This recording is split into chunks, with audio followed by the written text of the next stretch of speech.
All right, what's up? It's Jackson with First Class Business, and welcome to our evaluation of ClickUp, Asana, Process Street, Go High Level, and a number of other systems. But in this case, we're going to focus a lot of the attention on ClickUp. ClickUp's this like amazing system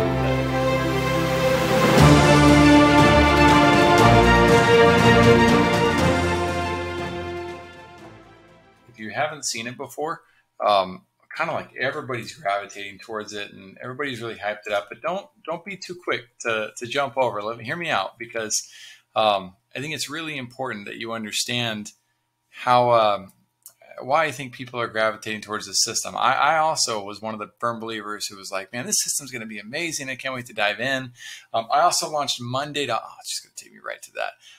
I also launched Monday.com. Let's do this. We'll pull up. Oh man, I didn't think about that. I'm on a Loom screen share. I wonder if it will. It'll probably let me do the new incognito window and still share my screen. I hope so. I'm going to pull up ClickUp so you can take a look at it from the outside. And the reality is they do a great job of showing you what you can do with this and like how great their support is. They're super fun. They're super enthusiastic. And at the end of the day, what I feel is true is that their salesmanship is far superior to their product.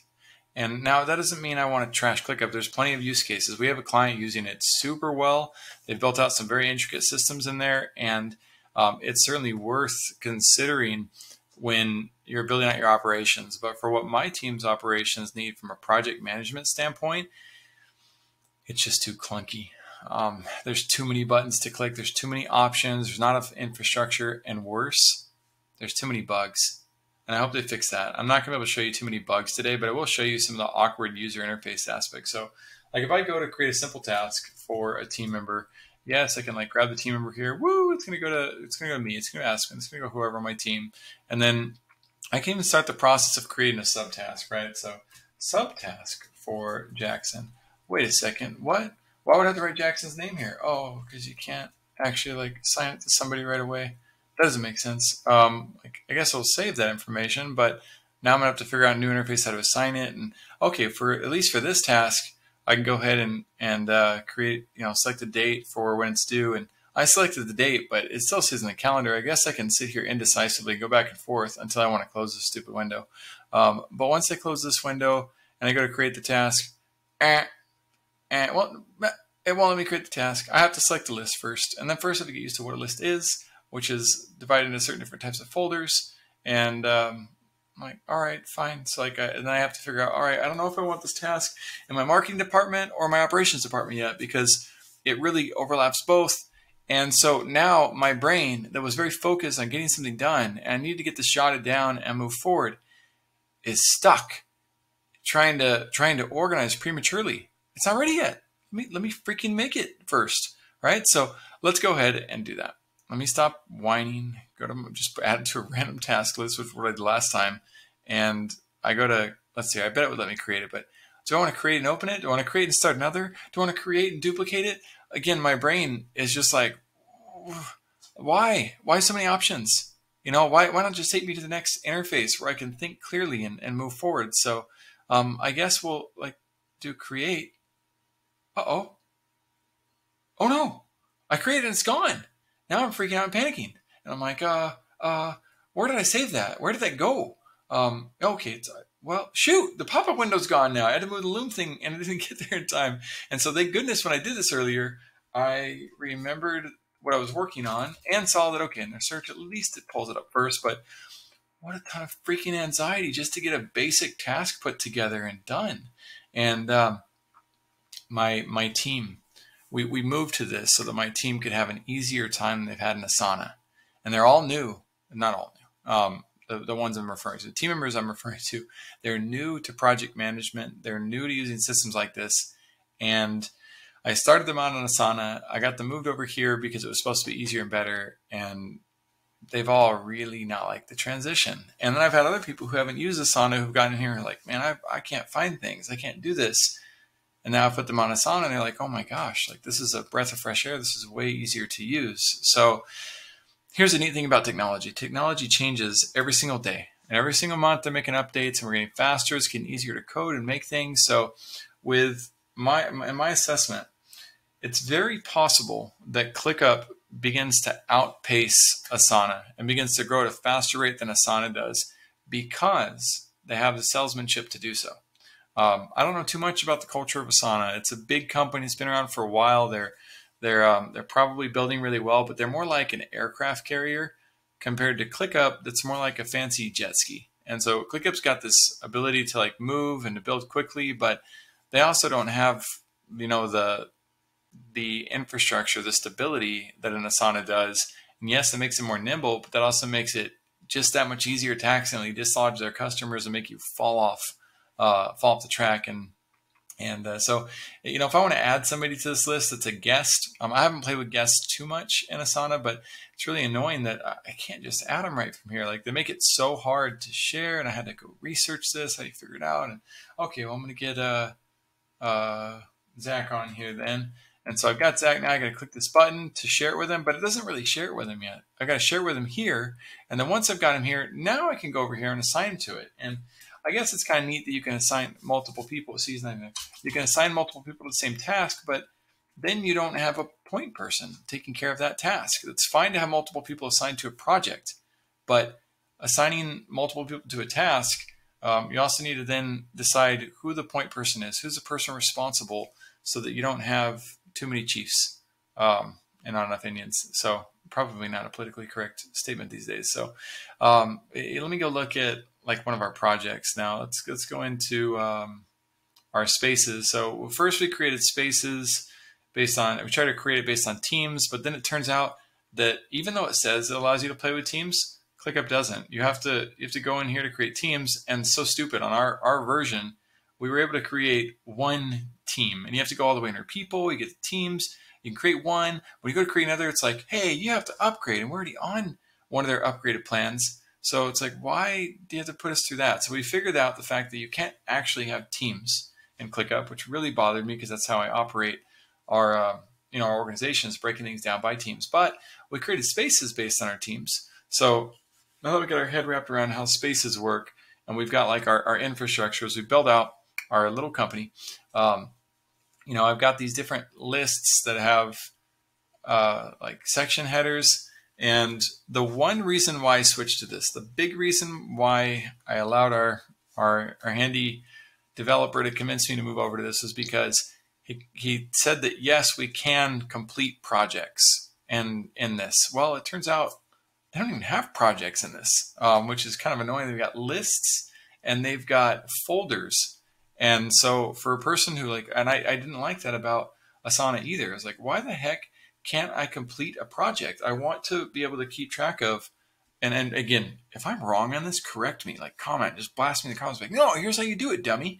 And I'll be so happy, but we could not find a way in either system to complete the project. And I wanted to complete the project, and I want to mark the project as successful, as delayed, being able to evaluate and take notes about how our team performed so that we're constantly evaluating our progress and getting better, or gauging whether we're not getting better, so that we can then decide to either make moves to get better or accept our status quo, our benchmark, and reset our expectations and realities as a team. So very annoying that in here you can add a description, you can add a comment even to the tasks list, but you can't really close it out. You can archive it. Again, that's what Asana allows you. I've talked to the reps and they're like, oh, well, you can archive it. I'm like, I don't want to archive it. I want to archive it, and I want to mark whether we completed it or whether we left it unfinished. How many times do you start a project and not finish that project because it wasn't worth finishing? You just needed to archive it and move on. I want to make notes on it, make notes that we did not complete this project, and here's why we abandoned it, or here's what we shifted or moved towards. It is so important to document that from a case study standpoint, from an internal perspective standpoint. One of my team members got upset with me because I have a tendency to change tasks rather than complete them. I will change the name of the task and then make them kind of redo it. And she brought up a great point. It wasn't fair because then she doesn't feel like she gets things done during the day. And for some of us, it's like, well, that button's just a button. It doesn't really mean anything. But from a psychological standpoint, from a winning perspective, it definitely can feel so much better to complete things. And that's why they all incorporate cute little things like the unicorn that flies across the screen in Asana, and they do something similar to that in ClickUp too. But let me dive into one other element. Like, let's go ahead and just create a mind map, because I was like, well, this will make it worth it. We'll stay here for the mind map. And so I added that view and decided, yeah, let's go ahead and create one, explore any idea, and create tasks from any node, visual representation of existing folders, list. No, let's go ahead and just create a blank one. So we're going to create a mind map. And I was like, okay, so I want to create an organizational board of who's in what position, right? That's one of the things I like to build these mind maps. And I was like, all right, so to let me create this and add, okay, that's easy enough. I can click, okay, I can, wait a second. How do I move that to where this mind map goes from top to bottom instead of left to right? You can't, as far as I can tell. There's no way to do that. So it's too rudimentary. So I was like, well, I guess we'll stick with Whimsical then. Lucid Chart's great too, by the way. Whimsical, Lucid Chart, any company I mentioned or software mentioned, you may want to write it down because it could come in handy to know, especially if you're a growth consultant. I would write all those down and make sure that you're familiar with them, because they're some of the leaders of the pack in terms of organizational development. So ClickUp, man, I'm sorry to be hating on you guys. I hope y'all might hate me forever. The point is not to hate. The point is to help you guys prioritize whether you want to develop the stuff or not, because your tools just aren't as awesome as you sell them out to be. And the reality is, when we start building infrastructures in these systems, then it becomes very hard to determine that you want to take the Band-Aid off, because it's no longer a Band-Aid. You've been stitching and stitching and stitching and stitching, and now you got 20, 30, 3,000 stitches built in, and it becomes hard to move. So the sticky point is, everybody hates CRMs, everybody hates project management systems and hates setting them up. So if your system's that hard to set up and then to get into, then you're not going to want to move and shift gears. And that can benefit developers like us who are willing to go in and help orchestrate and build things out. But if that's the business model, that's not one I'm willing to support. If the business model, however, says, hey, this is great user feedback, and they want to adjust these aspects and they want to create a proper development track to prioritize these types of tickets because there's strong benefits that would help everybody win and succeed, then by all means, make sure to take action like that. That's something I can praise all day long. So we will be using ClickUp because of one of our clients that's heavily embedded in it, and we will be having our eye on it and supporting others that already have the infrastructure set up. But if today you are at the point where you're trying to choose, do I go with Asana or do I go with ClickUp? I would say hands down, you should definitely go with Asana. It's night and day, easier to use, has all the same features that you would need, doesn't need all the bells and whistles that ClickUp apparently provides, but we've been so limited by the system and so frustrated with attempting to learn it as people who use lots of systems like this, Teamwork, Zapier, Go High Level. There's so many things that we're using that it's been a huge disappointment. Honestly, we've been oversold, and it's been an under delivery experience. And then they have this like negotiating thing at the front. They're not going to negotiate with you, especially if you're a small guy. If you have less than like 100 users, they don't care. So it's a really lame kind of scammy way to try to get people on board and engaged. I did it because why not? I might get a couple bucks off, but I also get to know people in the company and see what type of sales reps they are. Good sales reps, but I have a feeling the sales team is a bit like Yelp's sales team. Yelp is a necessary evil in the business world. I cannot stand that system, and their sales reps are devious. So be very careful when you're talking to them, because they will flat out lie to you to get your business or to get you to upgrade and stuff. I'm not saying ClickUp will. I'm saying I got that same type of feeling that this is a sales hungry company, and hopefully they use that salesmanship, that ability to convince, that power to manipulate, that power to influence. Hopefully they use it for good. That's what I hope.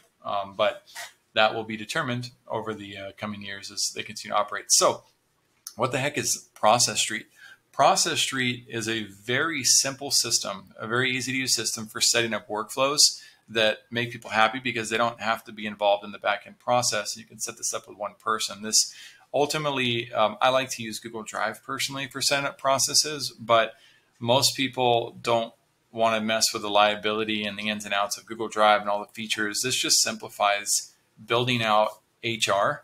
And they've got great libraries in here for, you can come in, and when you want to build a new process, you can start from a template, and they've got lots of templates in terms of like building out human resources, IT. These are their strengths, by the way, finance, real estate, sales. So you click on one of these, it will show you what the workflow looks like, and what automations exist and play with it as well. And the nice thing is when you hit run the workflow and you have it set up with your customized individual needs, then it will assign that one run to that employee. And that employee has to check the boxes of where they're at. And it gives you a report of how far they've gotten through that process. So you can see, are your employees taking responsibility for the things that they need to learn in order to fulfill their tasks? Now, if you have a business that it has an employee that doesn't have tasks that are that critical, then maybe that's not super important to you. But I see a lot of companies from solar to security sales that do a piss poor job of making sure their employees are well trained and actually taking responsibility. And eventually you suffer the consequences of that, especially if you don't have business insurance. Look out, lawsuits, here they come. Now, in terms of one of our clients is a mortgage broker, their loan officers have to be licensed, have to be brought up to speed. This is an incredibly valuable and important process that they totally understand the value of having. So we've been building out Process Street for them. I absolutely love it. It's very easy to use. And as I mentioned, if you're not a process person, I tend to build from scratch because I've been building businesses for a long time. But the beautiful thing about it is my team members are able to go to these templates as well. And then what we do is we take what I've learned in terms of building out organizations with extreme hospitality. We take the template and then we model and basically just pull the two together.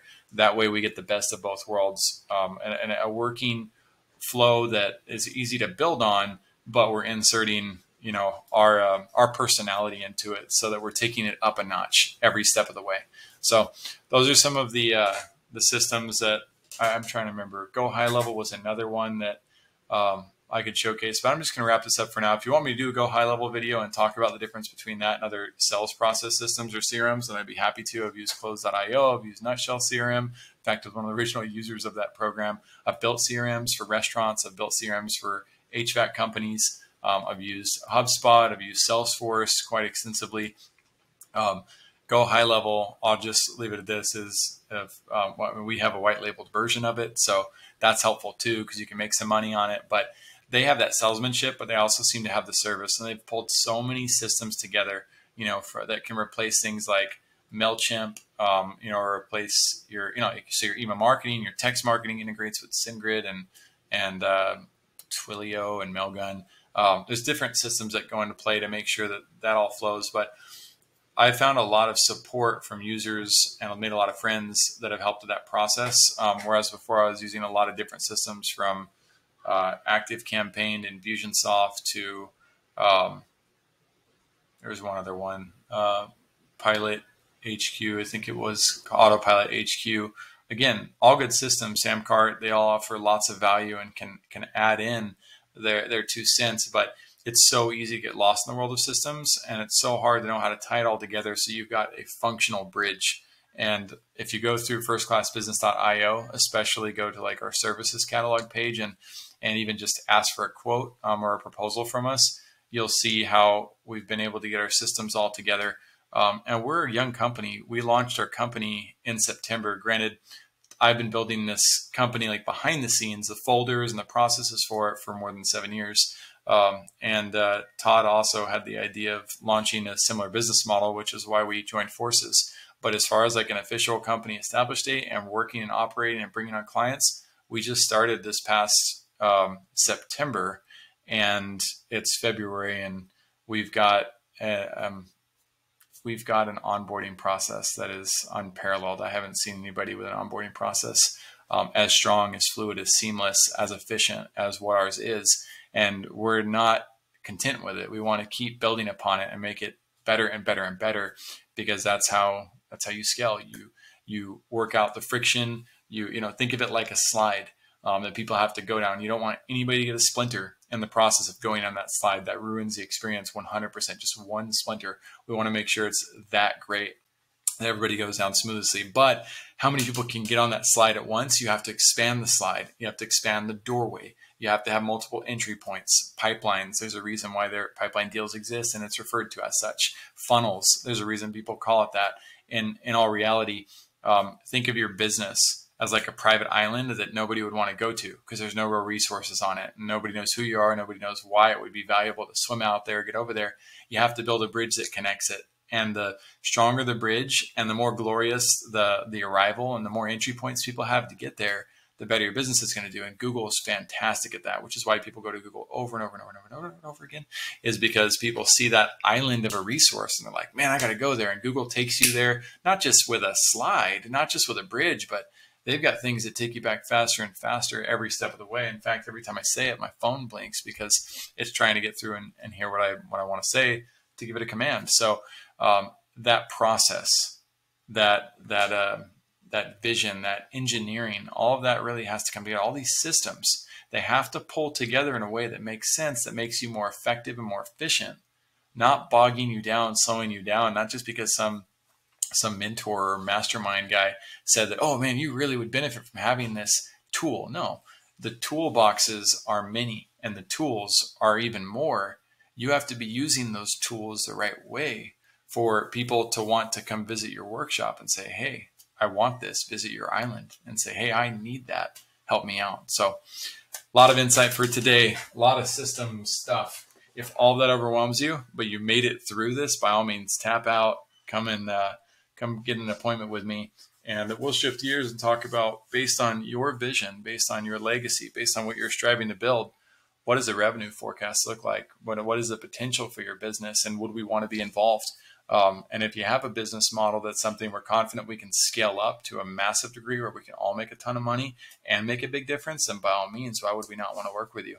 So let's just start a conversation from there. Please fill out your strategy session form to the best of your ability if you are going to meet with us. That way we can take your business model seriously. There's nothing to hide. We're not going to hide anything either on our end. We just want to have a very open, candid conversation about growth, because if we don't get to the depths of what you're doing and how things are working, and you're not honest and open about what your weaknesses are, how in the world are we going to assess how we're going to be of value to and how you're going to benefit from working with us? So give us a shot, test us out. Let's have a great conversation, and let's make awesome legacies together. Have a great day. Bye-bye.